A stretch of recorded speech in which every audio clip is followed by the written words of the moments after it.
see, this is my life. It always will be. There's nothing else. Just us.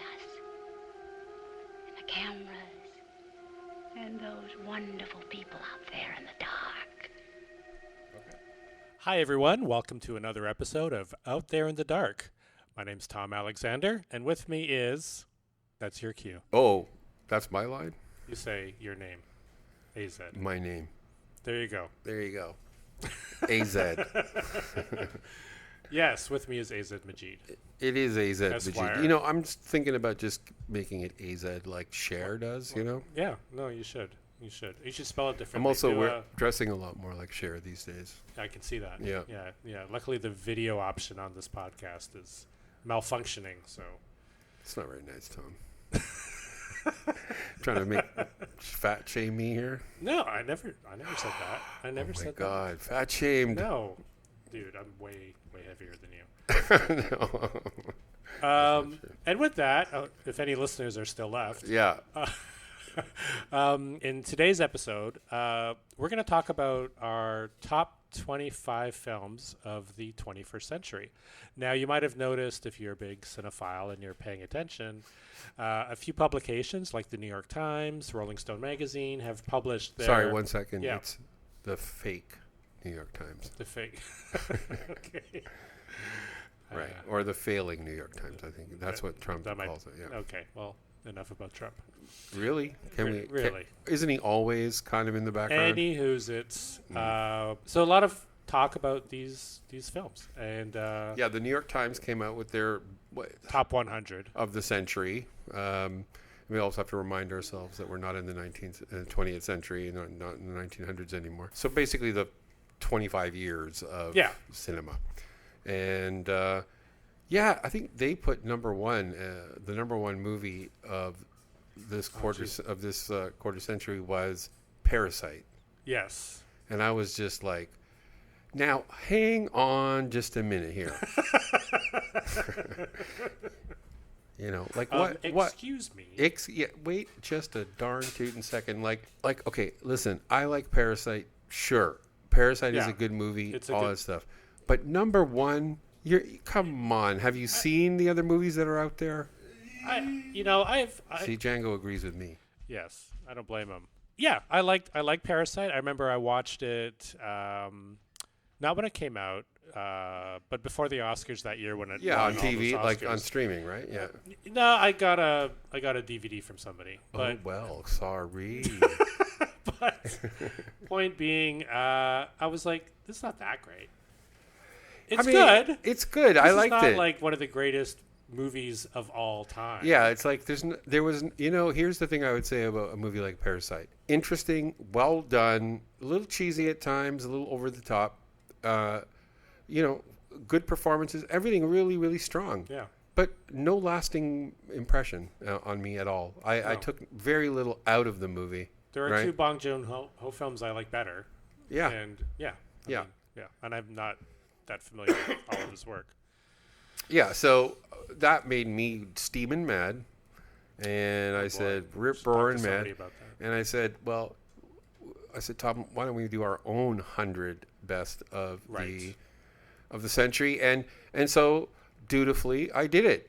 Good for you. That's amazing. And Tom did not. I did not. I completely chickened, and I was just like, it was giving me a migraine. I couldn't. You had a migraine? Dude, I'm doing 25. I can't think of no.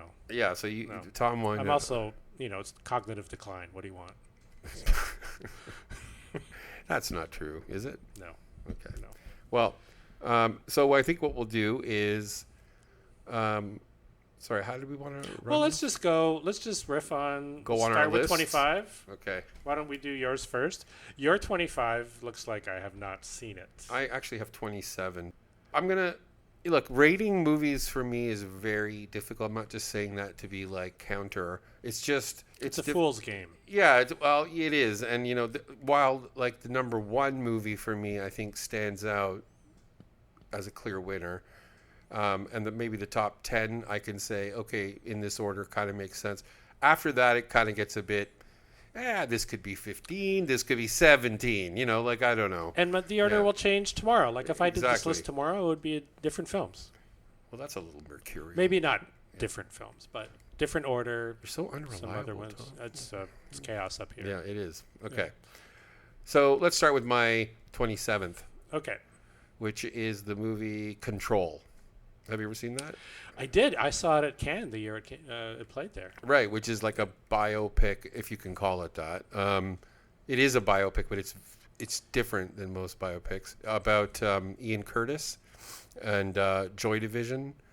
And if you know anything about Joy Division, the group, they were a massively influential group in the early 80s. My absolute favorite 80s new wave kind of band. Yeah, they were like, they were very underground for a while, then they got very popular. So, and Ian Curtis at the height of their popularity committed suicide. And so this is before they went on their American tour. Yeah, and so this is the story about that. And it's both artful and it's a I always appreciate when somebody does something different with a biopic, because biopics are notoriously terrible, right? Because they, especially music. Yeah, especially like the Freddie Mercury one and the Elton John one. It's like those are. I like the Elton John one because it was a musical. It was different, but still, I hear you. You're that's because you have serious problems, but for normal folks. Yeah, I'm just saying, like it was great on that level, and it's in black and white. It looks absolutely stunning. To look at. Anton Corbijn. Yeah, Anton Corbijn, exactly, and And what a performance! I mean, amazing performance. It's so sad. It's beautifully done. Yeah, if you're a Joy Division fan and you haven't seen this movie, then you're kind of an idiot. You're a lying fool. Yeah. Okay, and that came out in 2007. So midway, I would say. We're not a third of the way through. Okay, my next one, everybody knows this one. It's the horror masterpiece Hereditary, directed by Ari Aster, who has a new movie out right now called Eddington, which is getting kind of strange reviews. Yeah, I really want to see it. I think we're going to go see it, right? Let's go see it, yeah. And that came out in 2018. Now, this is why I'm always going to give you a little bit of reason why I put a movie on a list of sorts. Oh, yeah. And I think this one, it's the only movie that I've seen in many, many years that actually scared the shit out of me when I watched it. Yeah. So kudos there, right? Because most of the other movies don't do it. I watched Audition, for example, recently. I thought it was a really scary movie, but I slept fine, right? But Hereditary, I did not, I could not, like there was just, this director has something that's enviable in anybody who makes films. It's like he has an aura or a space that feels like him.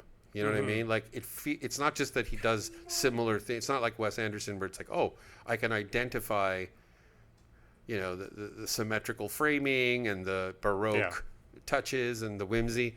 It's harder to really kind of pin down what it is about Ari Aster's films, but they have a feeling, almost a hapticness, right? Exactly.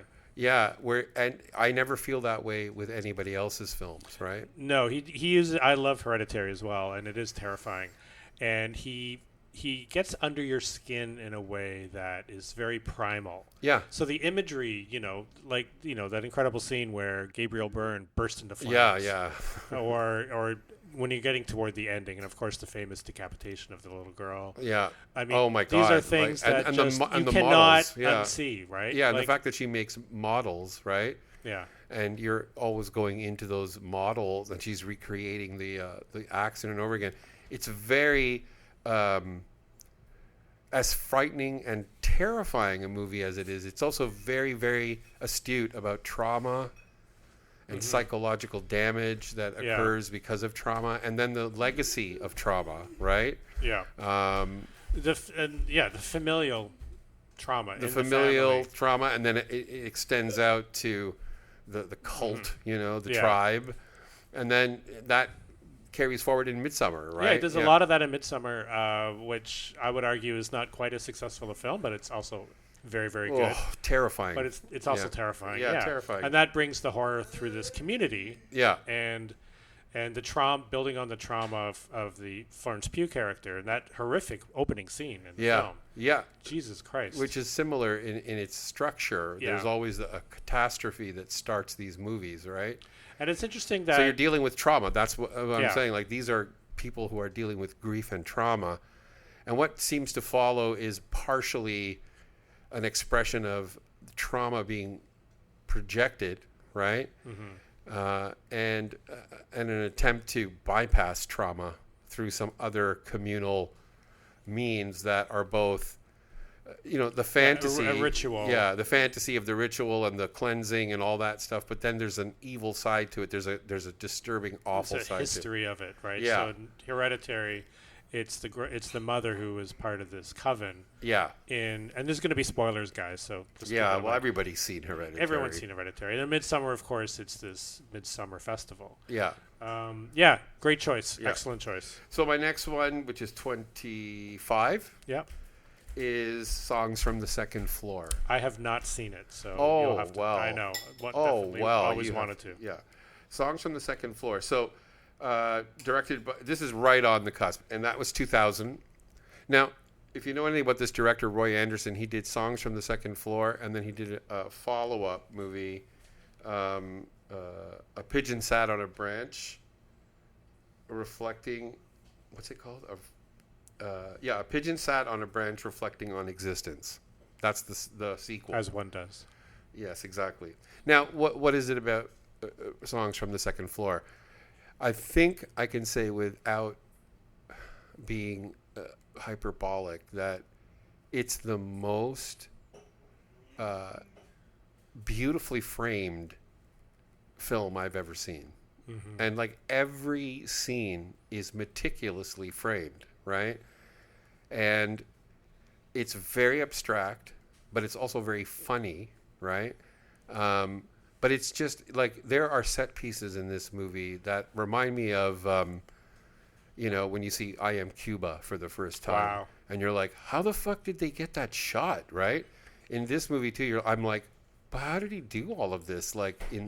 It's incredible. Like, there's a lot of still shots, but with a lot of, depth of focus and layers of stuff going on. It's just a work of art, right? Yeah.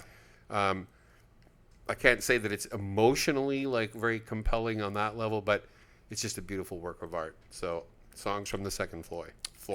And I'll do my number 25. Oh, okay. You're gonna start. We're gonna go back and forth. Okay. Yeah. You can't hog it. Okay, I was just gonna barrel through them. Okay, here we go. My number 25 is Martin Scorsese's The Irishman, which just watched that again the other day. Well, you tell me. What's your repeat viewing? How does it hold up? I haven't seen it. Oh for a yeah, while. no. Okay, so yes, I can. Yes, I concur. Yeah. I think on second viewing, I couldn't look away. No. What I love about The Irishman is that it's a quote unquote gangster film, but it's really about the death of the gangster world. Yeah. These are people are aging. And their lives are tragic, right? And it doesn't romanticize. I don't think Scorsese ever romanticizes organized crime, which he's often accused of. Yeah, but it's a very elegiac film. It riffs off of the mysteries of the time, so you get sort of a kind of an explanation of what happened to Jimmy Hoffa, although it's an unreliable source to say the least. Oh, and Pacino as Hoffa is amazing. Yeah, wow. Amazing. Yeah. When Pacino brings it, he can bring it. I mean, he's often so bad. I think the first time I watched it, I thought there was a little, scenery chewing and whatever. I totally was wrong about that. Incredible. His performance is so he nails that thing where it's like you like that guy even though he's a total asshole, right? But you see he's kind of got integrity on some weird level, right? But yeah, Pacino's performance is great, and De Niro is more of a kind of background. He's kind of the storyteller. He's like a cipher. It's like things happening around him that he's reacting to. When Pacino's in the car on the way to the house, and there's a moment where he knows he's dead. Yeah. And the audience knows he's dead. Yeah. It's incredible. Yeah. Yeah. Okay. And so my number 24 is 2017's Lynn Ramsey's movie You Were Never Really Here with Joaquin Phoenix. Unseen by me, unfortunately. Oh. I know. I'm a big Lynn Ramsey fan. I think she's a very, very talented filmmaker. I don't know whether you ever saw We Need to Talk About Kevin. I've seen 2 of her films. Right. Yeah, I've seen that one. And Bird? I haven't seen that one. I haven't it's on seen Mubi. It. How was that? Didn't totally work. Well, but we Need to Talk About Kevin, I thought was really good. We Need to Talk About Kevin is amazing, and again, she has a kind of a Patricia Highsmithy quality to her as a director, because she likes to get into very, very psychopathic kind of dark spaces, and like in this one, You Were Never Really Here. First of all, the performance, Joaquin Phoenix's performance in this is absolutely incredible. He uses his body in a way that is just, that's embodying the character, right? And like he just looks different, He's such a physical actor. He is, and he's great in this. And basically, it's timely in the sense because it's about a child sex trafficking ring, right? That he gets involved in basically uncovering, right? But it's done in such a interesting way, because it's really all about this guy who's kind of out of it, out of the whole, like he was at one time he was sort of more in it, and now he's out of it, and he's kind of not really like bad lieutenant-ish, but just like on the slums a bit in the beginning, right? And it's an odd movie. It's like it's. I'd heard, but it's an excellent one. Okay, so that's mine. And my number 24 is Michael Haneke's The White Ribbon, my favorite Haneke film. That's interesting. And I always had issues with Haneke because it was just so bleak and so nihilistic, and this is no exception. But there was something pristine about the filmmaking on The White Ribbon. I don't know if you've seen it, is it? But the black and white cinematography, the mystery of what's happening in this village. Yeah. I haven't seen it for a very long time, but it really stuck with me. It's beautifully done. I love White Ribbon. And it's less visceral than many of his films. Yeah, it is. It's less punishing of the audience, right? Which is his whole thing. Not his whole thing, of course, but... I thought about White Ribbon, but I had other Haneke movies that I liked more. Cachet is pretty great, too. And I like White Ribbon a lot. I find it is sort of outside his scope as a film. Like, it's not what his usual thing is. That's not necessarily a bad thing. I'm just saying it's a little outside of what he usually does. Yeah. And maybe that's why I liked it so much. That's why you liked it. And then the thing I really... thematically really liked about it was he doesn't sort of like push it, but there's this idea that these kids who you're watching, well, they're the future Nazis. Yeah, exactly. Right? So you're seeing this kind of endemic cruelty, kind of like a kind of sadistic underpinning in this small town, but it's not made to be. It doesn't hit you over the head at all, right? It's got more subtleties, and it's interesting. This would make a great double bill. Well, it would be a double bill that you would kill yourself after, but it would make a great double bill with The Zone of Interest, and Sandra Hüller is in both films, right? And because again, it's almost normalizing, or trying to get at what was in that generation previous that raised these people to be capable of such things, right? Yeah. All right. So that was 24. So this is 23. Yep. Mine is Small Axe, Lover's Rock. Great choice. Yeah. I liked all of Small Axe. I mean, I thought all of them were great. But Lover's Rock is probably one of the most unique ever cinema. Like what a joyful film. A joyful film, but it also really gets into... It's one of the most successful films about getting into a group, a community, right, on their terms, right, in a way that is totally not it's not being explained to any more kind of like outsider audience. It's very you're very much just invited to this party. Exactly. And what a party. Like, this is where you go, like, okay, this is how you have a party, right?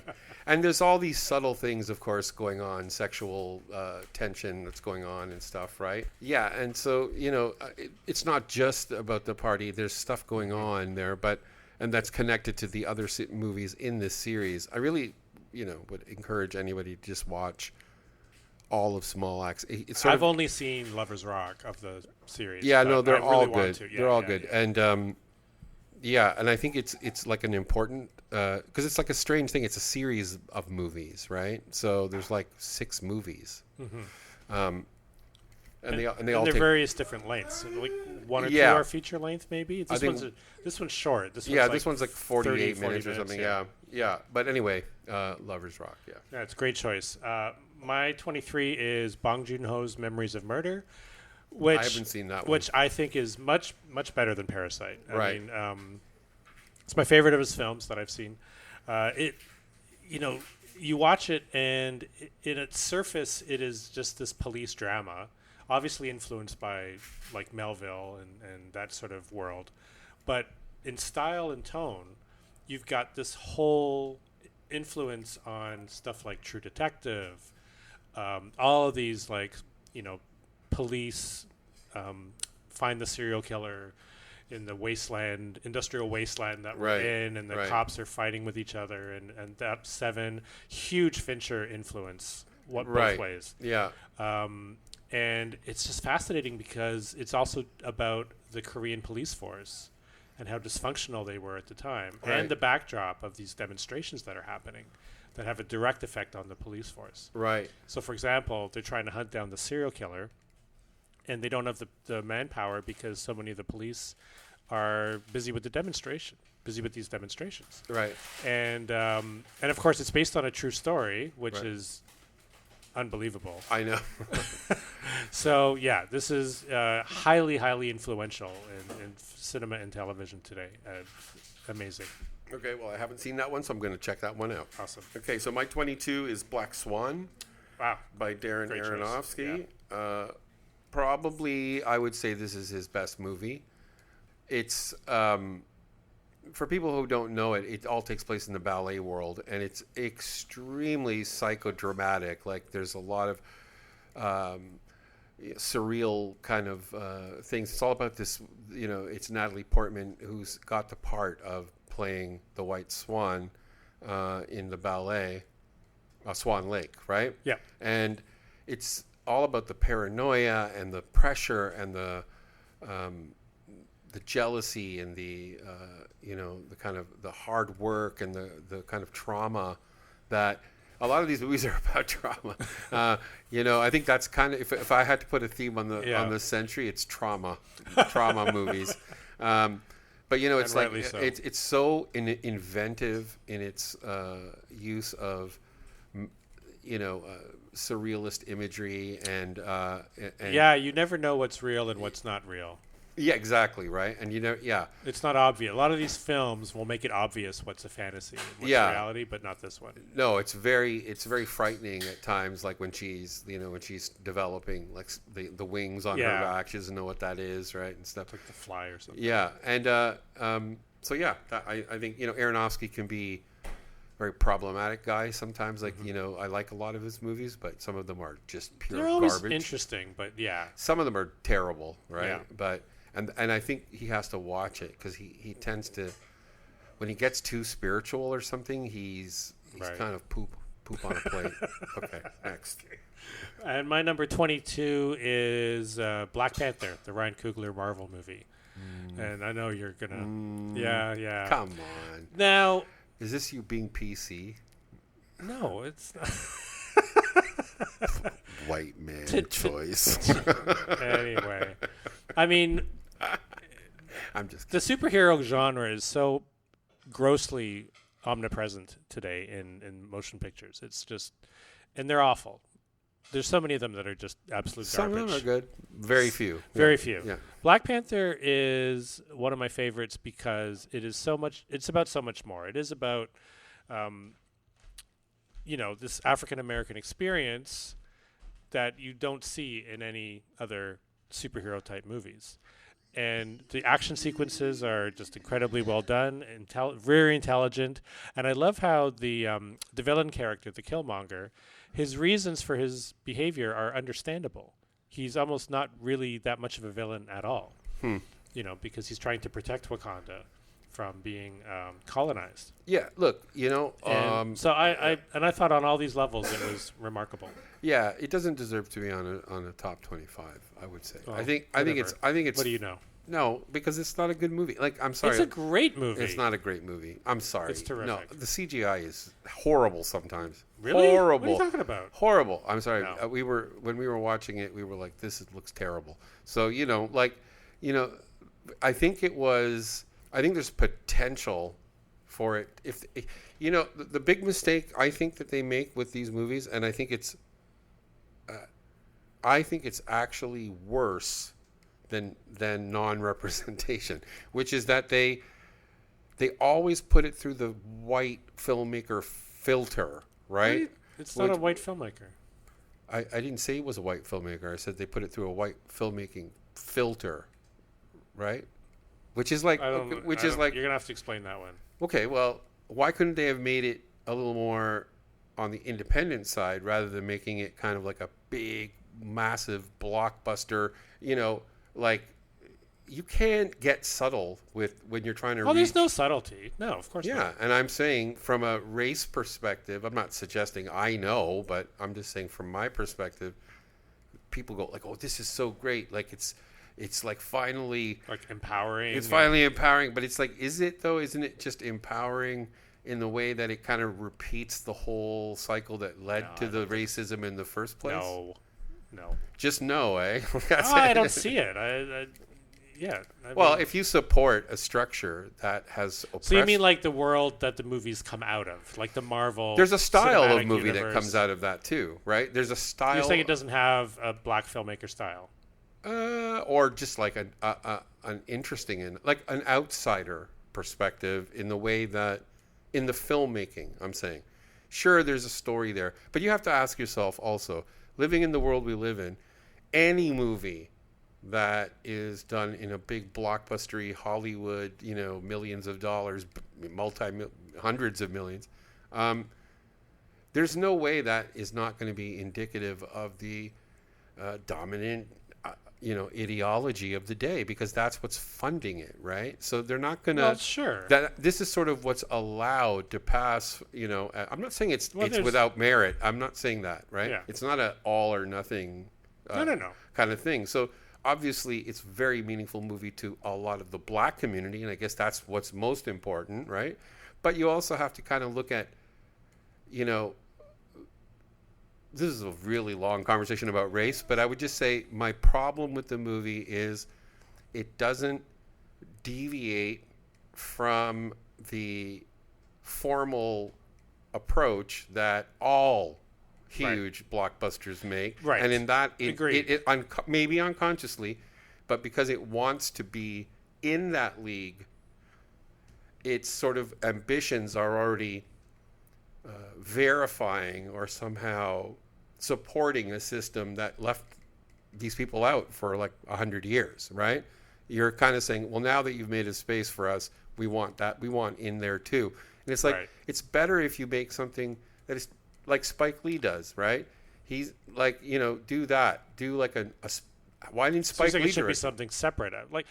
I agree with you, but I don't have as much problem with that, because I mean, we all would like to see big blockbuster Hollywood movies. I know, but I not guess be so homogenous. I guess, but I mean, we can't say, it's the whole system is fucked, and then say, well, here's a movie that's coming out of the system that has a different message altogether, and then say, well, that doesn't work. But okay, so my argument for that would be, first of all, this is art, not politics. Okay, yes, they're connected, but they don't. Yeah, but they don't necessarily have to be, right? Art is not politics. It's a separate thing from politics. It can be political, but it doesn't necessarily have to be politics, right? That's why it's a separate thing from politics. And I think the art the artistic expression is the most important thing in a work of art. Right. What is the expression of the art? Okay. Stories are important to people, but there are a lot of different vehicles for stories. Film's not just the only one. Film has its own set of sort of internal, rules or whatever, or sort of like ways in which you do things. So, there's like a hard to. I wasn't expecting to get into this depth of but no. I mean, it's not professor. It's just obvious. Like it's just obvious, right? Like, like you should like what white culture has done this for a long time. They exclude in America. They exclude a certain group as the other, and then they say, okay, now we feel bad, so come on in, and that's fine. Now you're a part of it. It's like, do you really want to be a part of it? Like, like, why do you want to make your mythology exactly the same way as? Because you want more people to see it. Well, that's the cynical part of it, right? Like, that can never be a legitimate artistic reason, right? It can't be. Why not? Artists want people to see their work. See it, but not just because you want the maximum amount of people to see it and make the maximum amount of money. You want the people to see it who appreciate it, right? You want people who are gonna if you're coming up with something out of your brain, out of your head, you don't want it. I mean, I guess you could be a kind of person who let's put it this way. The metaphor is, they always say your art is like your child, right? Your songs, your movies, whatever, they're like your children. Well, some parents, I guess, then are like, yep, all my kids are up for sale. Okay, go ahead, go. They're up for adoption. Go take them. I don't know how the movie was developed. I don't know if it came from Ryan Coogler or if it came from Marvel executives. Let's find the right film. I have no idea. But I don't know either. But I think there was a crest of a wave being ridden on on the popularity of Get Out, and sure. Me Too. Yeah. Yeah, and not Me Too. Sorry, but Black Lives Matter. Black Lives Matter, and and I think there's always an element of cynicism that's involved for me in a movie that is set to be a blockbuster and then becomes a blockbuster. And then when I watched it, I was like, I didn't get anything out of it. Like, it was fine, but I didn't get there was nothing like that. I was like, wow, this is really touching me, or this really speaks to me, Fair enough. Yeah. Anyway, we'll do our race episode another time. So I think next you're going to want to talk about is 21. Oh yes, 21. I would say the funniest movie I've seen. Yeah. In the 2000s, which is Austin Powers Goldmember. Amazing. And some people might be like, "Oh, that's a dumb movie," right? But it's awesome. It's the quintessential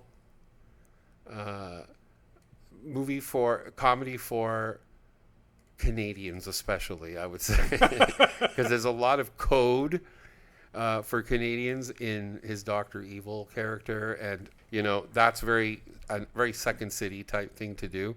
And then it's like, it's so ridiculous and over the top, but I would say I have more lines that I do from this movie with Umar or with Ishmael. It's I have just one of those coming up. Yeah. Yeah, it's just so hilarious, and I would say it's fun, it's fast, it's hilarious, beautifully performed by Mike Myers.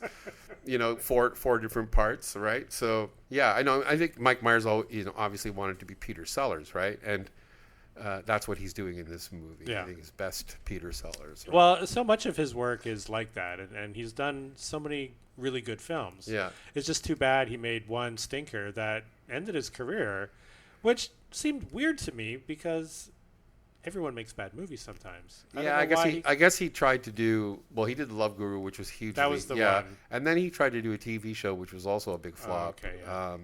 And I tried to watch it and it wasn't funny.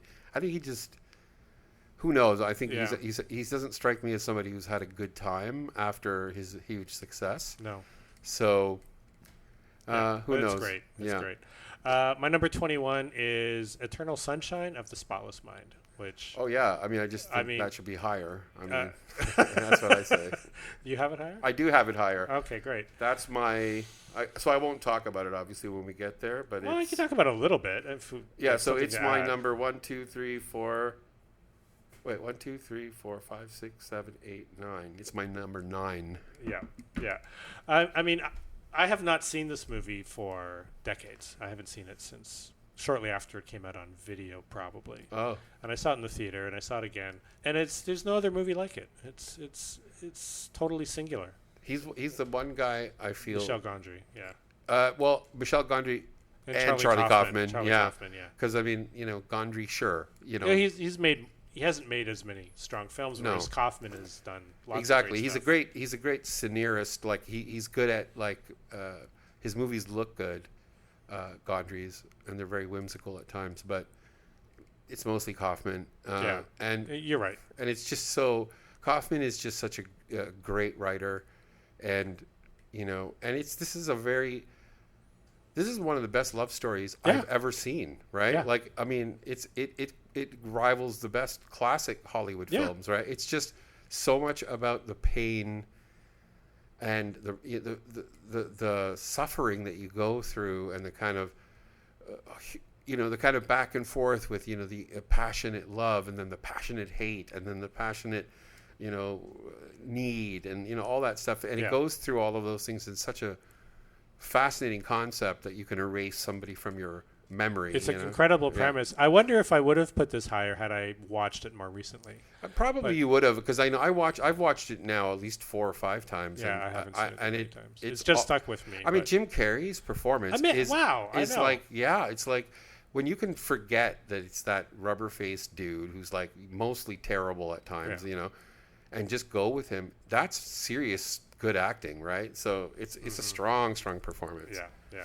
Okay, so my number, where are we now? At 20, right? 20. Yeah. So my number 20 is a Michel Haneke film, The Piano Teacher, which unseen by me. Oh, I know. I'll watch it with you again. Okay. 2001 by Michel Haneke. Now this one is with Isabelle. Michael. Sorry. This one's with Isabelle Huppert, who plays like a very sort of rigid, sexually repressed piano teacher, a pianist, and she's herself a very talented pianist. And then she has this student, and she has this strange relationship with, and she has this other very strange relationship with her mother, where her mother almost treats her like a partner, and she's got these clearly these very sexual problems, as Isabelle Huppert does. Yeah, like she wants to be raped, right? Like she sends a letter to the student saying, "This is how I want you to do it." Interesting, because Paul Verhoeven's film Elle is similar, and it's also her, right? Also her, yeah. Which is also on my list. Not on my 25, but it's on my top 100. But yeah, so this is a very disturbing film, but it's a brilliant film because it's also about how exploitation of the genius child, right? Like, because obviously Isabelle Huppert is like this genius, gifted child prodigy who grew up with this dysfunctional parent, right? And the father's... Anyway, it's deep, right? It's a lot like Elle, too, because in Elle, her father's a murderer. Yeah. Who's in prison. There are similarities. I never really put that together. But this one's... It's got a different feel to it. Obviously, Verhoeven's film is also brilliant, but, you know, it's his style, right? Yeah. Whereas this is Haneke, which is a very... art filmy, you know, kind of very slow at times, and contemplative, but just shocking, right? Yeah, wow. Yeah, I need to see it. Yeah. My number 20 is my wacky, goofy studio comedy, Adam McKay's Step Brothers. Ah, yes. Which, you know, very funny movie. Is certainly not appearing on anybody else's top 25 of the 21st century, but I never get tired of this movie. It is unbelievably funny from beginning to end. So it's funny you say that because, like, you know, obviously hilarious movie, right? Yeah. I watched it recently. I didn't find it as funny this time. Okay. Like, so this is the one where I riff off the lines all the time, especially my son and I. Right. We're both like huge fans, and when I show it to people who have never seen it, they look at me like I've got 3 heads. No, it's fucking hilarious. Like, it's what it's I love. Shark Week. Yeah. It's the closest thing to a Marx Brothers movie since the Marx Brothers, because it is so anarchic. Yeah. Right. These are 2 people who don't do anything with any societal structures. Yeah. At all. Yeah. And the movie just flips from one bizarre scene to another, like that make no sense. Right. Like the job interview. The job interview. Yeah. Smashing. All of a sudden, he's crashing the boat on a video, showing his parents, and then at the end, there's the fucking Catalina wine mixer. Like it's very bananas. Sweet. The ending. Yeah. It's very sweet, but it's also kind of messed up. So I love it. Okay. Yeah, that one's good. Didn't Great. make my list, but there's definitely nor anybody else's. Yeah. So my number 19 is Me and You and Everyone We Know. Unseen by Me. Oh. I know. By Miranda July. Excuse me. I only watched this movie during the pandemic, so I didn't see it when it first came out either. But it is really, really special. You see this as like a new voice out there, right? Like in this filmmaker. I haven't seen. It was a huge breakout. Yeah, and it's very assured. Like it's very minimalist in its filmmaking style, but the characters are so well written, and it's just about like connection and loss. Really, it's about like the what's that guy's name? John Hawkes plays this father who's newly widowed with kids, right? And it's just very realistic the way the scenes play out. Like it's not sweet. It's not like, it's just whatever. It's hard to describe because it's very not like a straightforward plot. It's just so beautifully it's just very poetic, the movie, right? In a way that's not irritating though, right? Like it's not overly poetic, right? No, I've heard nothing but wonderful things, and I've always wanted to see it. Yeah, it's great. Okay. Next. My number 19 is Call Me by Your Name. I haven't seen that. Okay. Yeah. Now this is one of Like Eternal Sunshine, one of the most beautiful love stories, ever committed. Yeah, this is definitely on my must watch soon. Yeah, it's lush, it's gorgeous. It was, of course, Timothée Chalamet's breakout role. Mm-hmm. It's I haven't read the novel, but who directed that? Luca Guadagnino, Italian filmmaker, who's having an amazing career. I just watched a film of his actually called Bones and All, which with Timothée Chalamet. Oh yeah, it's like a cannibal love story. Oh, it was really good. Okay, but Call Me by Your Name it's just beautiful. I mean, it's just heartbreaking. The final shot of Timothée's face while he's looking into the fireplace you'll cry. Okay, it's amazing. Okay, so my number 18 is probably one that's going to be on nobody else's list, but it's The Pervert's Guide to Cinema with Slavoj Žižek. And my number 18 is Children of Men, Alfonso Cuarón. Yes, it's higher on my list. Yeah. And you know what? I'm always bad with ordering things around. Yes, I know. I've been to restaurants with you. Okay. This is a great film. This is a very powerful post-apocalyptic. Yeah. It is. It's a masterpiece. I think. I mean, everybody has. A lot of people have seen it and like it, but I think it's actually way better than it even really. I thought when you rewatch it, there's so much more going on. Because the world making is insane, right? Mm-hmm. Like the way, and what I love is the way he puts everything in the background. Yeah, right. There's so much going on, like all the caged people and stuff. And he does that in other films too, like Roma. But yeah, like he's very much focused on the story, which I think you were saying before is kind of a cliched story a little bit. It's like the guy has to save the pregnant, because like there's basically the story is that women are not having babies anymore, like they're not fertile anymore, right? And so whenever there's somebody who's pregnant, it becomes a big deal because nobody's been pregnant in like 20 years. Yeah. And but there's all these amazing details in there, like just the kind of like where he works, you know, and then the whole thing about the baby guy who dies at the beginning. Remember, like the guy who's the oldest living infant. He's like 20 at this point or whatever.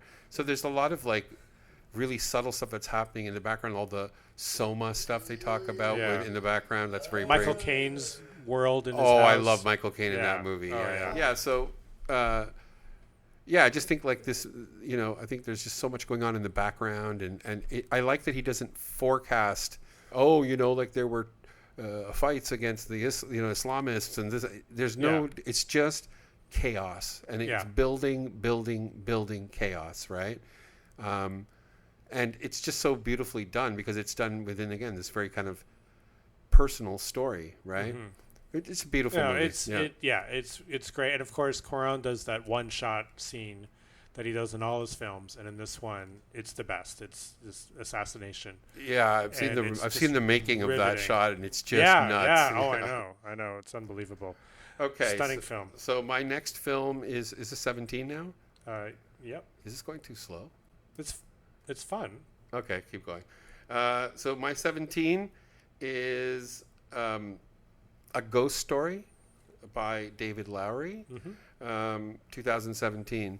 Now, I know some people probably don't think this is as good as I do, but I love. I know a lot of people who love this movie. I love this movie. I what I was saying earlier about you know, the being with Ari Aster's films, that you have that feeling, a kind of quality of being in the space. This movie did that for me. I don't know whether that's just me, but there was something so this movie really spot on got grief for me in a way that I haven't seen before, because the loneliness of the spirit of the ghost having to stay there for all those years and see all these people come and go is just, it's so profound and philosophical a story. And you know, because it's really about how we all perish, and you know, there are going to be other people where we are, right? Yeah. And we're going to be forgotten. We're going to be forgotten, you know, except for this spirit, you know. And really, you have to, come on, what a performance! All in a sheet. Yeah. I mean, the guy is wearing a fucking sheet for the entire movie. Okay, like no face, no eyes, and I cried at the end of this movie. It was so sad, right? Yeah. I'm not as big a fan of it as you are, but I more appreciate it than really am into it. Right. So, but I get it. You're wrong. Anyway. Yeah. So my number 17 is Whiplash, which I know you're not a fan of. I love this movie. It's just a great kinetic, the music, the energy. It's, you know, and again, back to trauma as well. Oh yeah, very much about that. Yeah. I mean, I'm sure everybody's listening here has seen the film. Yeah. I didn't care for Whiplash. No. I thought Whiplash was very cliched. I liked his performance. J.K. Simmons is terrifying. But he's great, and he's always great. He's always great. But no, I thought it was a very powerful film, just about the domination of this person against the Miles Teller character. Yeah, it really worked. Yeah. Okay. But anyway. Yeah, wrong again. Okay, so my 16 is The Man Who Wasn't There, a Coen Brothers film. I think a not as popular one by them. But it's, I mean, this is one of my favorite Coen Brothers movies. Yeah, because, mine too. I really like it. Yeah, because it's first of all, it's, you know, it's a real takeoff on film noir, and so beautifully done, like perfectly. The look of it is just nuts, right? And Billy Bob Thornton, his voiceover and his character are, talk about your cipher, right? I mean, he's sort of like, he is the man who wasn't there, right? But he's involved in everything, you know? And just great. Like, everything is great in this movie. Like the Tony Shalhoub character who plays the lawyer. I haven't seen it since opening weekend. I've seen it a couple of times. So. It's a dark existential film, but it's done in that Coen way where where existentialism is actually really stylish and cool, right? But it's great. I think it's a really underrated one of theirs. So I hear you. My next one is one of the greatest documentaries I've ever seen, The Act of Killing by Joshua Oppenheimer. That's on my 100. I didn't put it in. I should have put it in my top 25. I agree with you. There's no other film like this. No. The concept is bananas. I still can't believe that movie. Like when I think about it, I think about that movie a lot. I think about it a lot. Yeah. A lot. Especially at the end when the guy's coughing and he can't stop coughing. Yeah. Oh God. Oh, it's just and just the world that these people still live in. Well, we're living in that world now. Yeah. That idea that you can just like kill people and then impunity, be fine about it later. And then like decades later, you're making jokes about it. Yeah. You're making jokes about it. Yeah. Yeah. We live in that world today. That's a good point. Yeah. My God. Yeah. Terrifying. It's an incredible film. That's one of the best. Yeah. Okay. So my next one is Force 15. Majeure, which is Ruben Östlund, who did Killing of a Sacred... No, he did... The Square. The Square, and then Triangle of Sadness. And Triangle of Sadness, yep. And this is his best movie, I think. Unseen by me. Ooh. Yes. This is definitely... Always on my list. Yeah, this one is really harrowing because it's basically the story of a family that goes to this ski resort, and as they're sitting there on the terrace, an avalanche starts, and everyone starts to freak out as it starts to look like it's going to hit them, right? On this terrace of this ski chalet. And the father of this family, he runs first. Then the avalanche actually doesn't happen. It stops before it gets to everybody. But now he has to live with it. He has to deal with this fact that he ran off and left his family. So it's all about that aftermath in this, and they're still staying at this chalet, right? So, and so there's it's really, really fascinating movie about family and about cowardice and the price you pay for that, right? It sounds like it's one of those things where, what would you really do in the face of danger? That's right. We would all like to say, well, we would never run like that. And of course he denies it at first, and Sure. Yeah. Okay, so that's fine. Okay. So my number 15 is Zodiac. Much higher on my list. Yeah. No, it's the great. It's his. That's my favorite Fincher. Oh, it's everybody's favorite Fincher. Is it though? Some people don't like. Oh, I have another one higher. Yeah, that's true. Gone Girl? No. Oh, Gone Girl's great too. Yeah. No, Zodiac is like the ultimate true crime serial killer investigation film because it's not even about the Zodiac killer. It's about the people who get obsessed with it. Who get obsessed and how that obsession destroys their lives. Exactly. Yeah, the Jake Gyllenhaal. And it's one Memories of Jake of Gyllenhaal. Murder. Memories of Murder is very much of that ilk too. Oh, okay. Yeah. Well, the fact that it's also a movie about the 70s, right? The 70s period. Yeah. Is so he cool. he really nails the 70s. Sort of the ethos, the feeling of the 70s, like the Office, Robert Downey Jr. and just it's got a very inside. Yeah, it's very much the insider look of this guy, this Jake Gyllenhaal guy, who is a cartoonist, right? And he gets completely obsessed with figuring out who Zodiac is because of his love of cryptograms and puzzles, right? It's a puzzle. And it speaks to that kind of male mindset, I think, of engineering, puzzling, putting things together and outsmarting, scheming, all that kind of putting, that kind of concrete masculine, we got to fix this. Got to fix this. Yeah. And I think there's a really interesting underlying gender sort of. Well, of course, and he neglects his family, his wife, and his. He does, and then the Zodiac killer also only kills the woman and leaves the man alive, right? Clearly targets women. Yeah, so there's but it's again not he doesn't lean on that in any way. It's just there, it's right? Just part of the fabric. Yeah, and just amazing performances by everybody. Yeah, and the way it fuses kind of journalism with the police investigation, with the family, and with the killings. I mean, and of course it's unsolved, and the film doesn't solve anything either. I know. All right, that's a good one. Yep, that's much higher on my list. So my next one is number 14 is Royal Tenenbaums. Now this is gonna be an interesting conversation. My feeling is okay. So Wes Anderson. I mean, I'm a fan. I mean, there's definitely stuff I don't like about, with his stuff. And it's been like 20, 30 years now. Getting a little tired of Wes Anderson, but a bona fide artist, unique view, whatever. Viewpoint, like in terms of like mise en scène. Well, he's one of the great auteurs of our time. Yeah, he is. Whether you like him or hate him. Yeah. Well, I was saying this to you before. Like, I understand why people don't like him.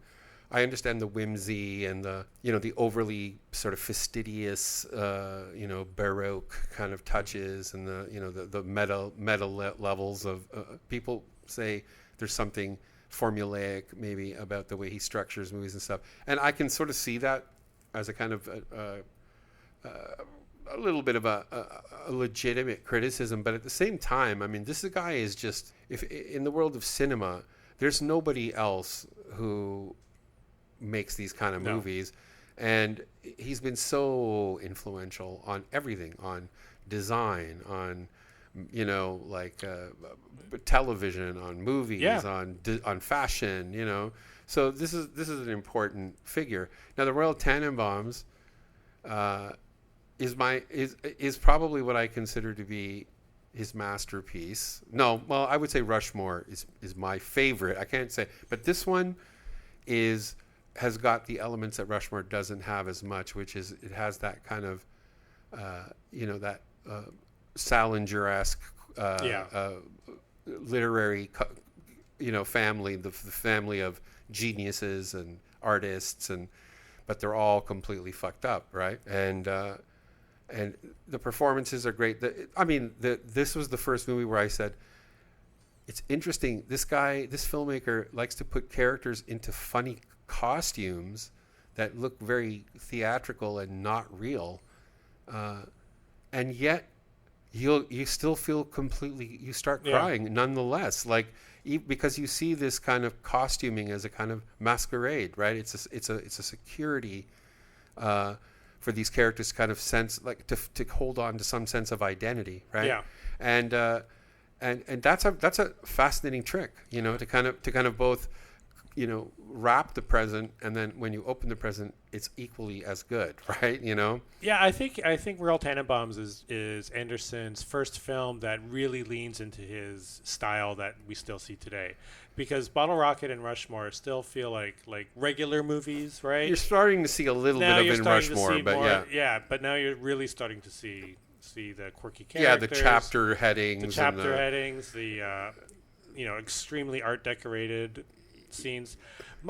This is not one of my favorite Wes Andersons. I love Gene Hackman, and I love every scene with Gene Hackman, and I love his character, what he does and how he interacts with the kids and with his children. The scenes where he's not in there, I find the movie insufferable. Oh. I'm just waiting for Hackman to come back. And I get bored with Luke Wilson. I can't stand Luke Wilson. And Gwyneth. The rest of it. Oh, Ben Stiller too. Oh, Jesus. I like Ben Stiller in that movie. But so I like a lot of Wes Anderson. I dislike a lot of Wes Anderson. I have a lot of issues with him, but it's an interesting film, Tenenbaums, but it doesn't all work for me. Fair enough. Okay, next. I've got No Country for Old Men. Oh, also higher on my list. Yeah. I think. Yeah. Okay. I mean, I don't even know what to say. I haven't seen it in a long time, but I saw it last year. It's fantastic. Yeah. It's one of those movies that's not a horror movie, but it sometimes feels like Oh one. My God. That guy is so terrifying. Yeah, that Shigar character is the most terrifying psychopath ever portrayed, right? Yeah. That scene in the gas station is just... I literally shit my pants every time. Literally. Literally, he does. Yeah. And then what do you do with your shitty pants? No, I'm sorry. I'm doing David Cross. David Cross in his stand-up, remember? No. Years ago, he said, like, people who say literally, they don't really mean literally. Like, he goes, hey, man, we had a party, you know, Jim was there. It was really funny. Man, I literally shit my pants. And then he goes, oh, well, what'd you do with your shitty pants? I didn't really shit my pants. But no, it's very film noir, but like a daylight film noir, of course. Oh yeah, it's it's very film noir. It's very, it's just like it's like myth making. Yeah, it's Cormac McCarthy at his, Yeah, he's an insane, incredible writer and dark. Oh, so dark, but also funny. There's also really funny parts in that in No Country for Old Men, and the ending is just nuts. Right? The Tommy Lee Jones scene. Yeah, yeah. like the it's stunning. Yeah. It's beautiful. It's like but it's like but it also it nicely encapsulates the entire thing. Yeah. Okay, so we agree on that one. Okay, and it's only one higher. Oh, that's right. It is my next one. Okay, so I'll move on to my number. What is this? Number 11? Well, no. Now I have to talk about mine. You get a double turn? I get a double turn. Why? Because I said so. It's like you rolled doubles or something. Exactly. Right. So 1, 2, 3, 4, 5, 6, 7, 8, 9, my number 13. Okay. This makes no sense, but fine. Okay. Too bad. My number 13 is an animated kids movie, Inside Out. I love Inside Out. I love Inside Out, yeah. I mean, it's really the only film, especially a film for kids, that nails child psychology so well. Adult psychology. Adult, of course. Yeah. Yeah, it's a beautifully the way it's structured, constructed interior world. Yeah. Yeah. With the Bing Bong thing. Oh, yeah. Oh my God. That's when I forgot bawling. about that for a minute. Bawling. Yeah. Oh, everybody. Yeah, the sacrifice thing, right? It's beautifully done. That is a beautiful one. I love the movie. The second one's pretty good too, but I haven't seen the second one. Yeah, it's good. But yeah, it's fantastic. Awesome. Okay, so my number, what is this, 12? 12. My number 12 is Burning, which I'm sure very few people remember this movie. I haven't seen it yet. I've always wanted to. Yeah, it's by this director Lee Chang-dong.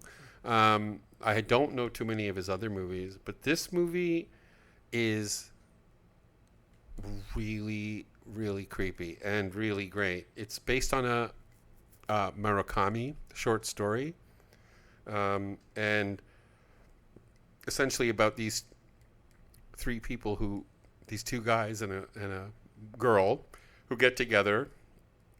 I'm not going to go through the whole story, but the one guy is mysterious, like he's rich, and he's sort of like influential on the other two, and it starts to unfold like this triangle between the three of them, and it just gets more and more weird and strange what happens. It's a very, very, very dark and yet very beautiful movie. So Burning.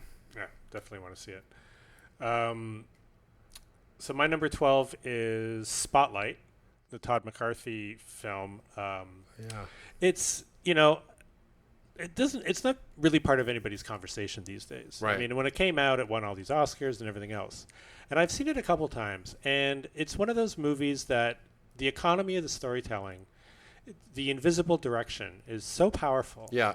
And it's not a perfect film. I think Mark Ruffalo overdoes it a few times and what have you. But like All the President's Men. That's what it reminded me of a little bit too. Exactly. It's in that same kind of, like get right to the story, stick to the story. The journalistic pulse through it I found really, it's really a good powerful. movie. Yeah, it's a good movie, and obviously an important one too, right?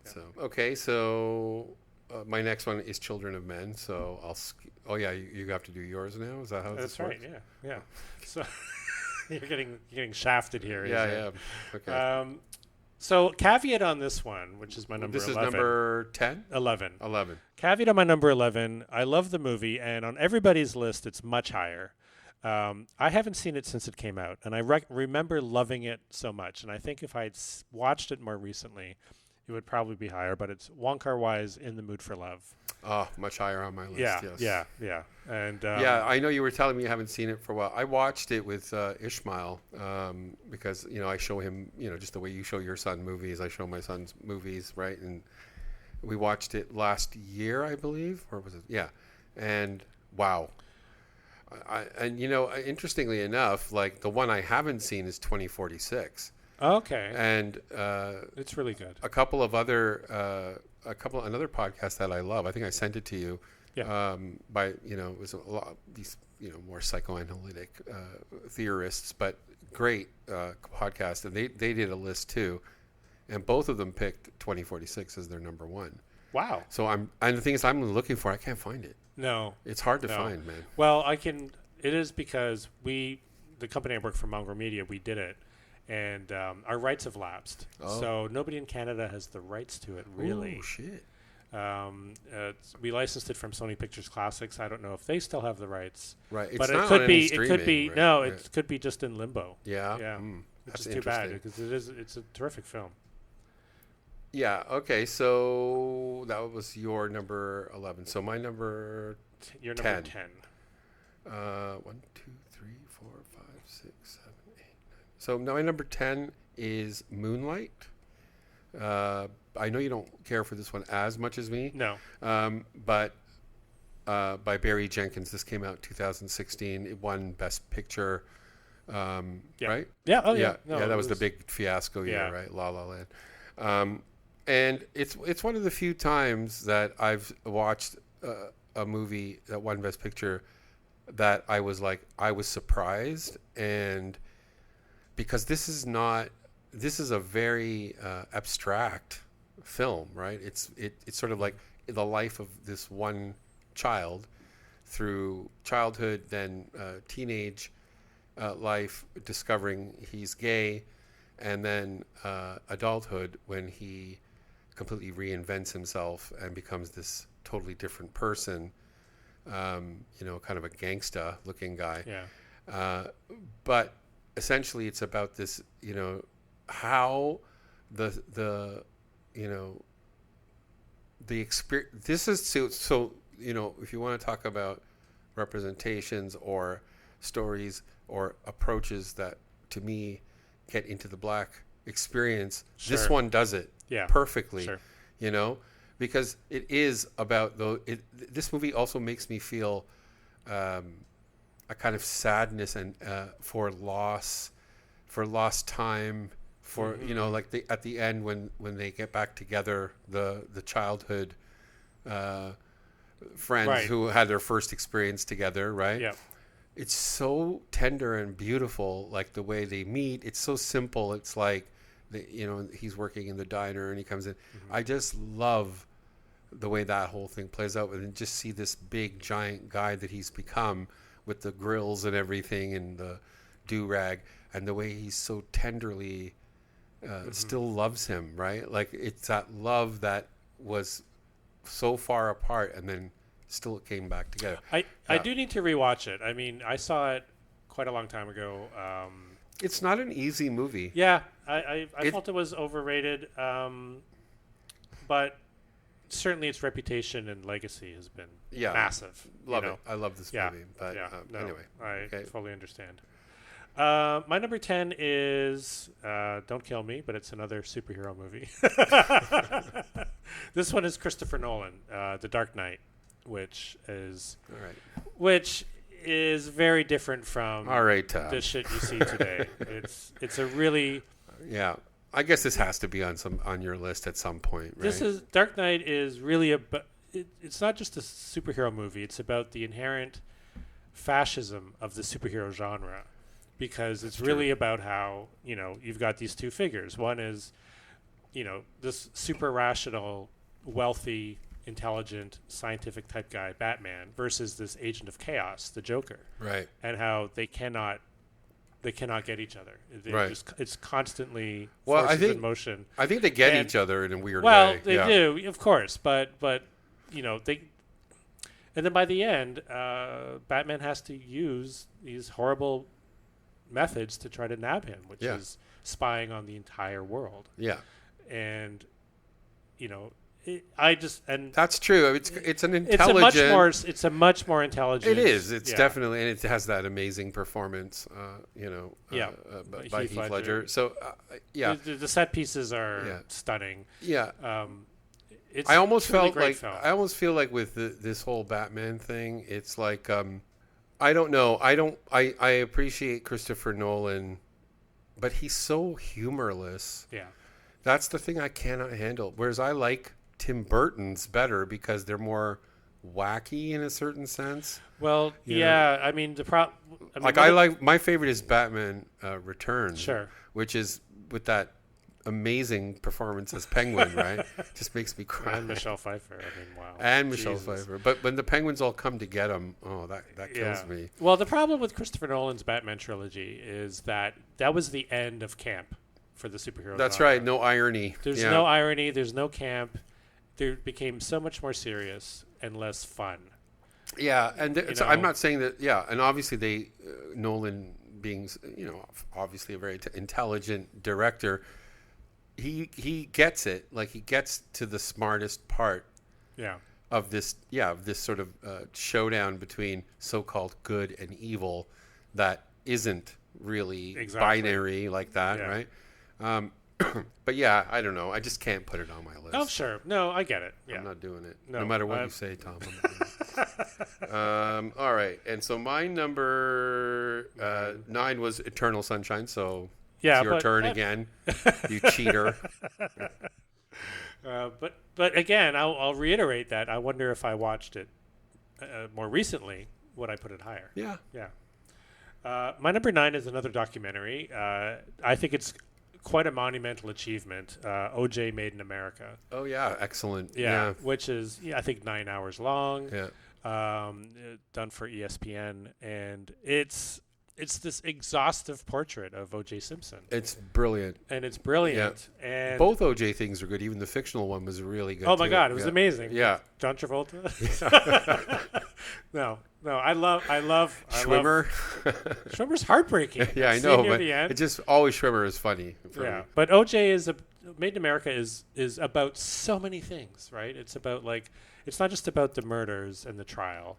It's about which is unbelievable. Sea change that happened in our society because of that. That never happened before where we watched something go like that, right? No, then there's so many examples of that happening now to present day. Yeah. But it's about celebrity. It's about race. It's about sports. Yeah. Right? The entire first episode is all about his sports career. Yeah. And it's about technology. It's about yes. Yeah. It's about justice. It's about the court of public opinion, right? The rise of the internet, the beginnings of the internet. And it just comes together so smartly, so beautifully. It's really great. Ezra Edelman is incredible filmmaker, and it breaks my heart that he's trying to do the same thing now with the Prince documentary. And it's scuttled. I know. It's awful. That's could you imagine this guy doing Prince? I know. Wow. I heard a whole podcast about that. It was heartbreaking. Yeah. Because apparently he has it's a 9-hour documentary, right? Yeah. Oh, well. Okay. So my number... It's the world we live in. My number 8, right? We're on 8? Yep. Ooh, drum roll. My number 8 is Ghost World by Terry Zwigoff. Oh, my God. What a funny movie. Oh, and... Oh, yeah. Smart and beautiful. The ending... when she gets on that bus. I haven't seen it since. Oh yeah. Since back in the I day, watch this one every year. Yeah. No, because this one has so many hilarious lines. This is the first movie I ever saw that got the irony of that style of sort of 80s. Everything is ironic. Everything is kind of whatever in this kind of sophisticated way, though, because the main character is obviously very artistic, very smart, very confident, right? And it was the first time that I saw something that I recognized in people that I knew. This kind of creative circle, but that could also be very alienated, sometimes kind of cruel, sometimes kind of superior, whatever. But that, and also just the I love Daniel Close, he's a Right. graphic novelist, right? I love his work, and Terry Zwigoff is a great director too. I mean, he made one of the best documentaries of all time called Crumb, right? Right. And Bad Santa. And Bad Santa. And I even like Art School Confidential. And I love Ileana Douglas in this movie as the my art God. teacher. The tampon in a teacup. And then the movie she shows. Yeah. Daddy. It's great. Yeah. Okay. I need to rewatch that for sure. My number 8 is a comedy. It's a very strange one. It's a German film called Tony Erdmann. I've never seen Tony By Erdmann. Marin It's Aid. about the father who kind of is a con man, So right? if you're yes Sort and of, no. yeah. If you're a dad like me, whose great purpose in life is to humiliate your child in public as often as possible, this is the movie. CA. This is the movie for you. It's a bit long. I've heard about this movie. Yeah. But it's profound. I think, it's about this very fractured relationship between an adult daughter, Sandra Hüller, and her father. Yeah. And so to try to get closer, he dons an entirely different character because he loves playing with wigs and false teeth and disguises. Right. And so he ambushes her in her work, in her business, where, by the way, she's being constantly belittled Right. and treated badly by the men who are above her. Right. And so he ingratiates himself with her coworkers, Right. pretending to be this other person. She knows it's really her dad. He knows she knows it's really her dad. Nobody else knows. Right. It's just insane from there. And It's almost the same plot as that Rodney Dangerfield in Back to School. which I also need to rewatch. Teach you guys how to be cool. And it's very moving. It's very touching by the end. It's a great father-child story. Okay. Beautifully done. Okay, I'm gonna watch that one. So my number 7 is another Wes Anderson movie. Of course. And this one is, I think, his unsung masterpiece, The Life Aquatic with Steve Zissou. And I don't know why, but it's the seafaring quality of this movie and just the wonderful performance by Bill Murray. I'm not a big Owen Wilson fan, but I love him in this movie. Again, father-son, father-child have been estranged, didn't know each other. It's so Wes Anderson. It's all his movies. Well, yeah, I know he's all about the father, right? But about the castrated father, like the kind of the non-powerful father who is compensating, right? But that's what makes those movies so touching, right? Is like, I remember when I went to see Life Aquatic the first time. First of all, there's parts about Life Aquatic I don't like all the folk songs done in Portuguese or whatever. Oh, it's just I think he overdoes it. He right? overdoes it, yeah. And I think some of the scenes are good, but they don't quite fit. Like the search and destroy parts, maybe a bit over the top. Nonetheless, beautiful performance by Bill Murray about which is really a kind of. This is like Wes Anderson's 8.5 in this very strange world of Jacques Cousteau filmmaking, right? Like underwater filmmaker. But, it starts off at a film festival, looks very much like a Cannes Film Festival, right? And, he's really a filmmaker, more than anything.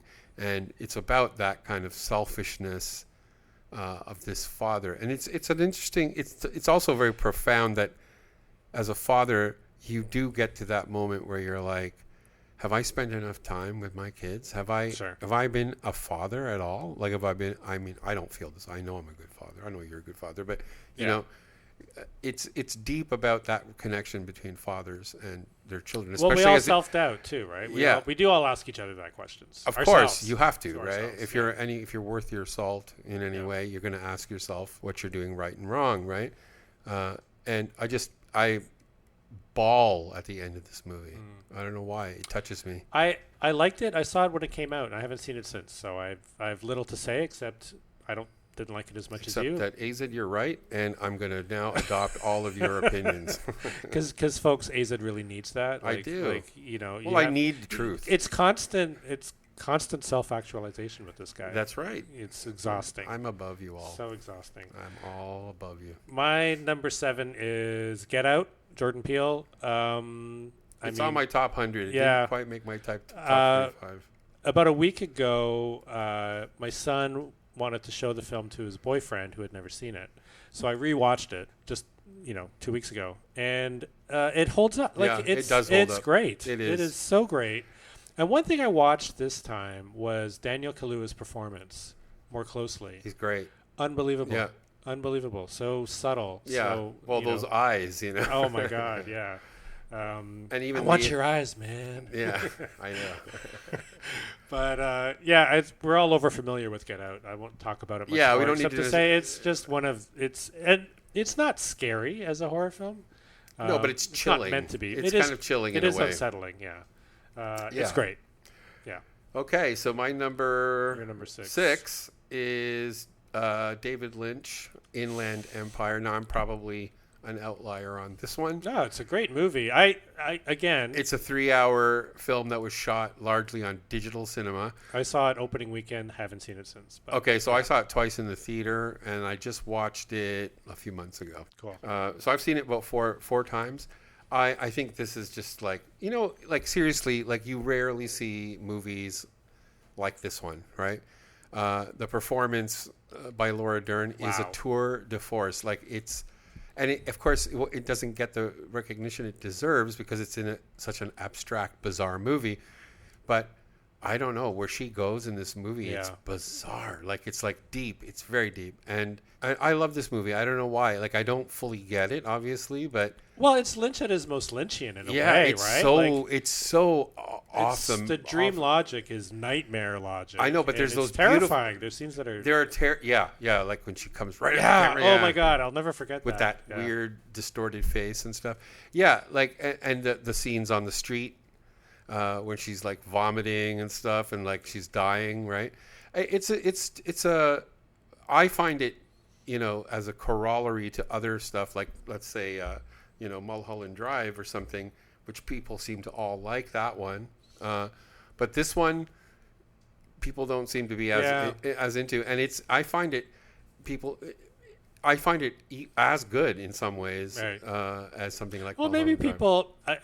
Wasn't this Lynch's film after Mulholland Drive? Maybe people were just comparing. It's like Casino versus Goodfellas, right? Everyone hated Casino. Casino's an amazing film. Yeah. But everybody was like, oh, it's not as and it has Goodfellas, it definitely has a different feel. Yeah, like a different quality. Yeah. But yeah, okay. So that's very good. That's my 6. My number 6 is The Zone of Interest. Jonathan Glazer's film a couple years ago. I mean, we did a whole episode about this. Yeah. So I don't know how much more I can say or we can say. I mean, this guy is definitely one of the best filmmakers who ever came out of the whole cinema thing. I mean, the thing. Yeah, cinema thing. Cinema thing. And this is a very polarizing film. I know people who hate this movie. Well, I don't imagine it's close to anybody's heart, so to speak. But I don't even know if I ever want to see it again. Yeah, I'm going to watch it again, though, because there are things I know I missed in it. Because it's with Glazer, you always miss something. Yeah, like for sure. And the reason why it's not on my top 25 is only because I picked another movie in its place that came out in the 2000s. And so that's my number 5. And my number 5 is Under the Skin. Which is a brilliant movie. It really is. I haven't seen it in a very long time. I need to rewatch it. It's one of if I had rewatched it like in the last 6 months, I probably would have put it on. It's all about the rewatch. Yeah, totally. Well, this one, I mean, I totally understand that because I went to see it in the theater. I liked it, but it was so hard for me to parse what the movie was about that I kind of forgot about it. Then I watched it again during the pandemic. I rewatched it. And I had kind of a near religious experience with it. And that's always the mark for me, of a great filmmaker because I'm too dumb to get it the first time. So I'm watching it. It's true, folks. Yeah. I'm like, why does your skin come off? And then I'm like, oh, I'm smart enough to just smart enough to watch it again. So, but he that's what I'm saying. Like, these are very dense movies. They have very deep, themes in them, And this one is such a great.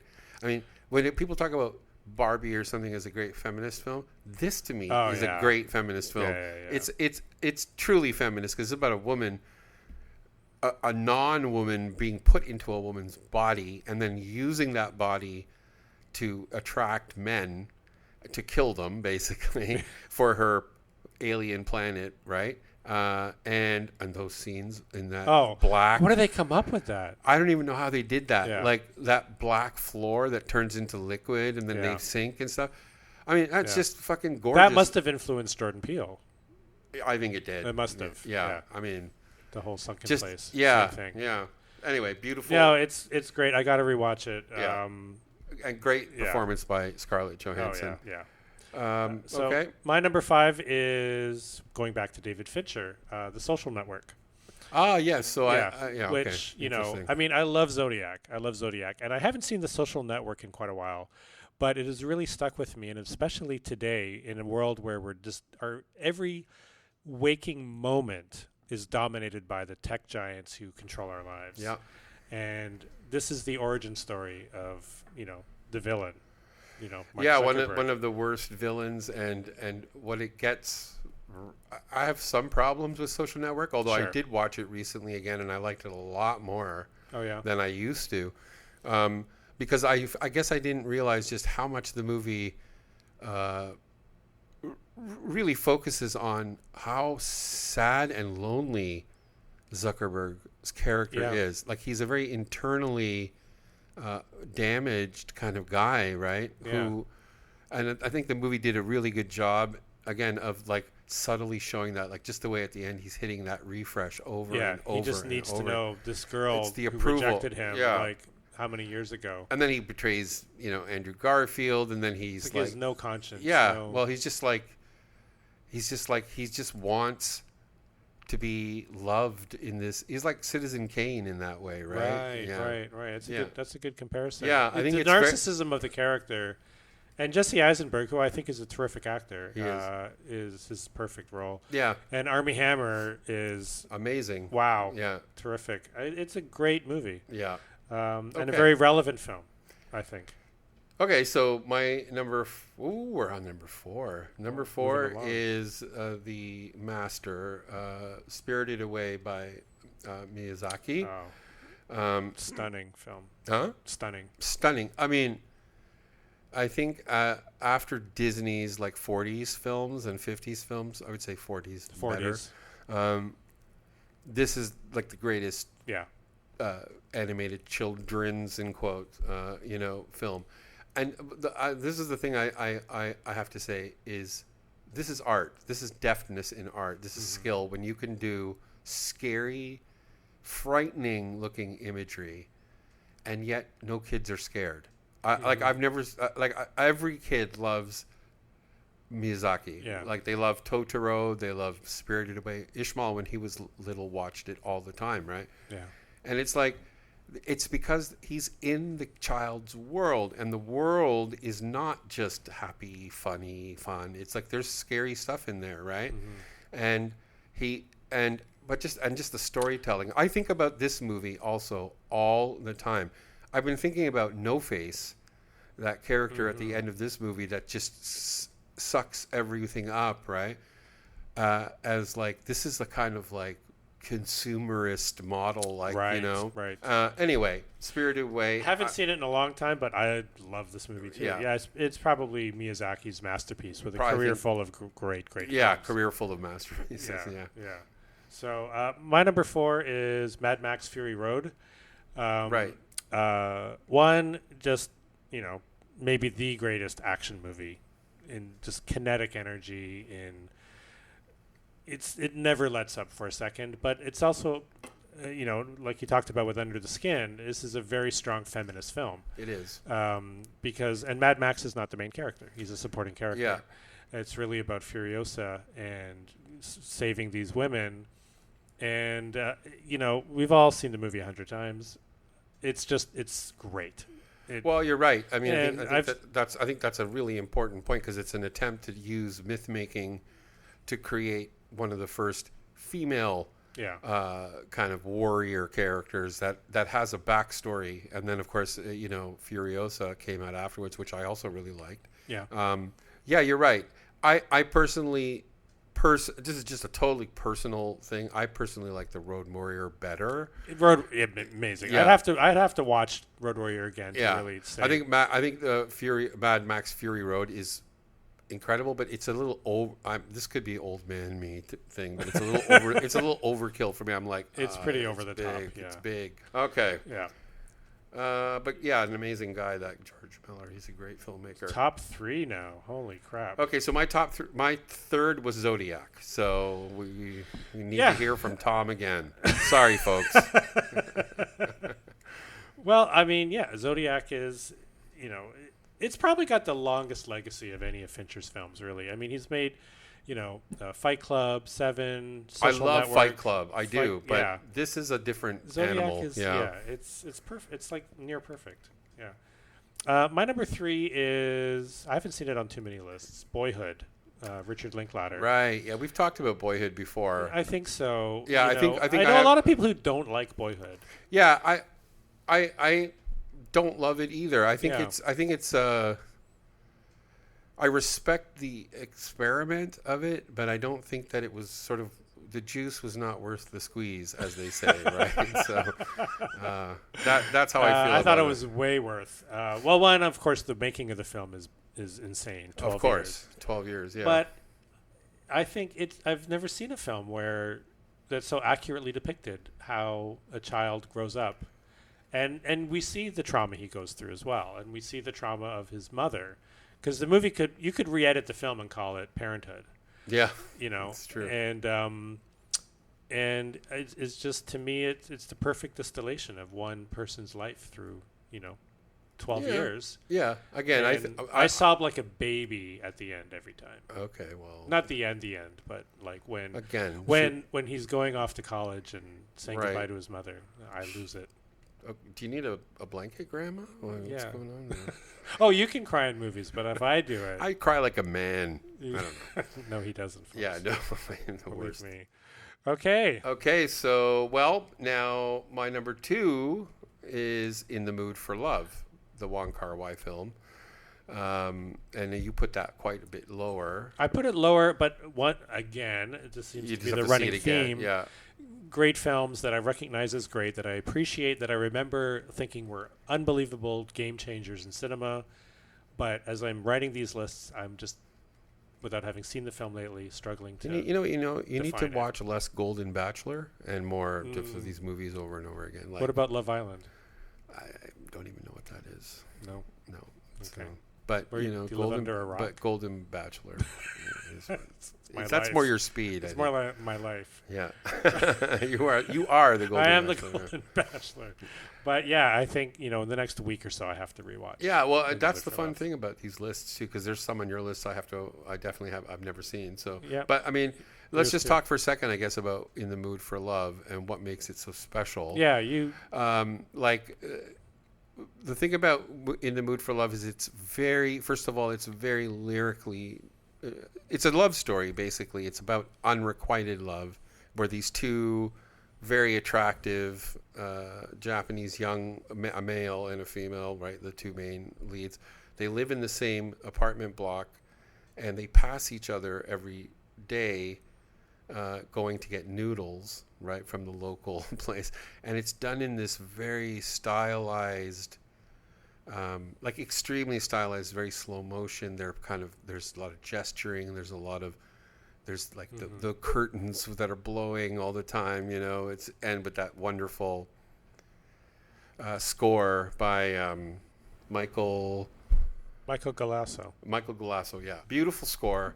And it's almost like an opera, right? The way it plays out, but also the characters are. It's that wonderful tension where you see that these two people have this attraction, but they can't act on it, until. I just remember this longing where like there'd be close-ups of Maggie Cheung's back of her neck. Yeah, it's just it's sort of like what he's seeing as he passes her, right? Yeah, and you just I wouldn't call it fetishization, but it's more just this. Well, almost obsessive burning desire. Well, it's also because they're both traumatized by the fact that their spouses were having an affair, right? And so they don't want to just come together over that because that seems right. But then there's an undeniable connection, right? It's a beautiful movie, absolutely gorgeous. And cinematography just out of this world. Oh, right? Christopher Doyle. Yeah. Yeah. Okay, so now we're on to our number one, and I got to do my number 2. Oh, you got to go number 2 right now? Yeah. Oh, I just finished. Oh, yeah. Sorry, folks. My number 2 is a movie I did rewatch. I loved it when I saw it in the theater. Rewatched it, sobbed like a baby. Edward Yang's Yi, a 1 and a 2. Oh, Yi, right. I didn't even. That's one where I'm exactly like you. I saw it when it came out. I really liked it, but I don't remember it. Yeah. So it's about this family, basically, over this course of time. And the kid with the camera, The kid with the camera who takes pictures of the backs of people's heads because he wants people to see what they can't see. That's right, yeah. Wow. But, yeah, I mean, I'm not going to go through the whole plot. It's just a perfect film. I remember really liking it at the time. I have to watch that one again for sure. It's stunning filmmaking. Yeah. It's invisible filmmaking again. Heartbreaking. Okay. Yeah, beautiful. Good one. And now our number one. Our number one. Now, I know we both chose the same number one. We did. And sad. It's well, it's interesting, right? I think it's kind of clear. I think to most people that this is probably the number one. It also suits our sensibilities. Like, you and I argue about a lot of films, but we agree on a lot of films. Yeah. But you and I both recognize that there's nothing like this movie. Yes. So the number one movie for us is David Lynch's Mulholland Drive. Yes.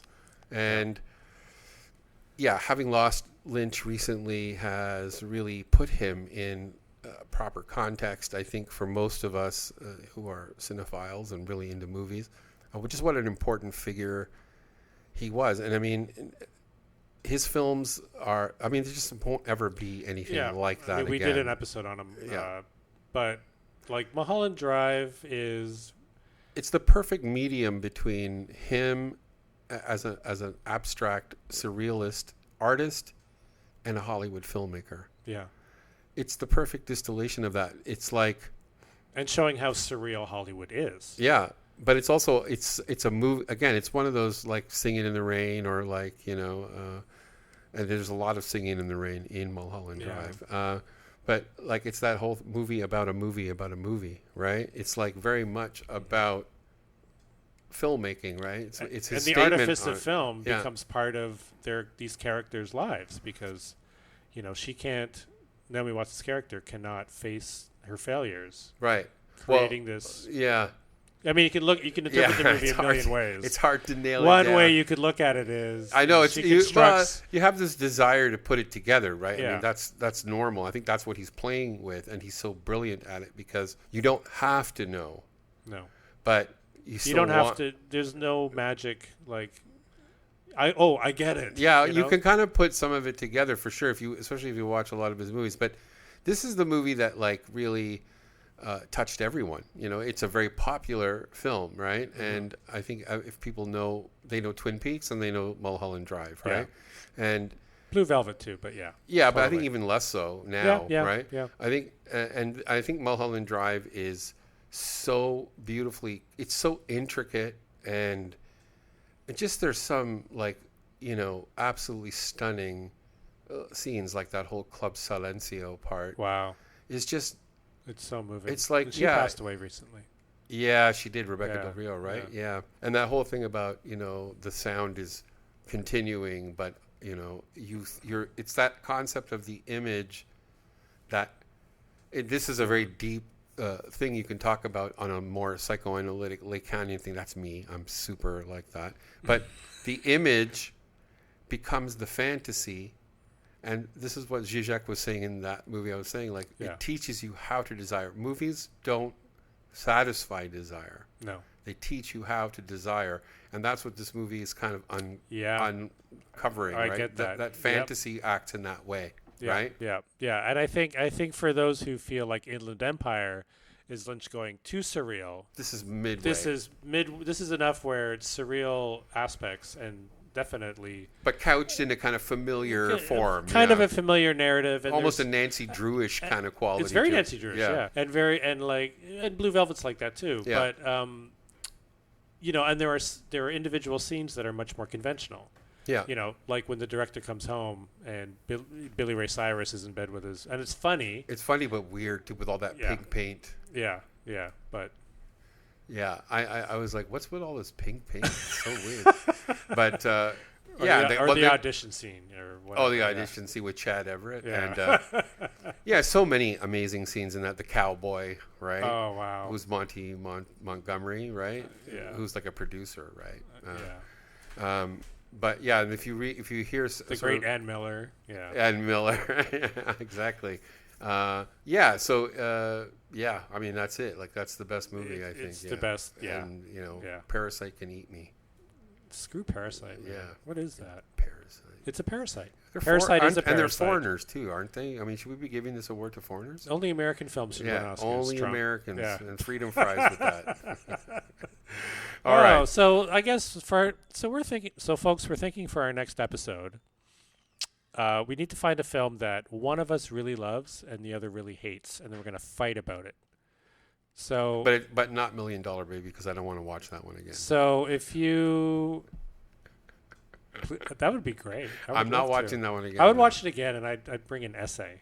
Yeah, I'm not. So, folks, if you're a faithful listener and you can think of a film, let us know. Yeah, maybe like I don't know, one that people generally like or something that would be a good way to kind of come at it. But yeah, looking for something. It'll be fun. Yeah. I'm going to demolish you. Well, yeah. Okay, if you want to be violent about it. I do. I just want to be like I'm open to all of your ideas, Tom. All of them. That's very generous. Even very diplomatic. Even your very psychotic sexual ideas. Okay? I should hope so. Right. And with that, we will see you on the Epstein list. Out there in the dark.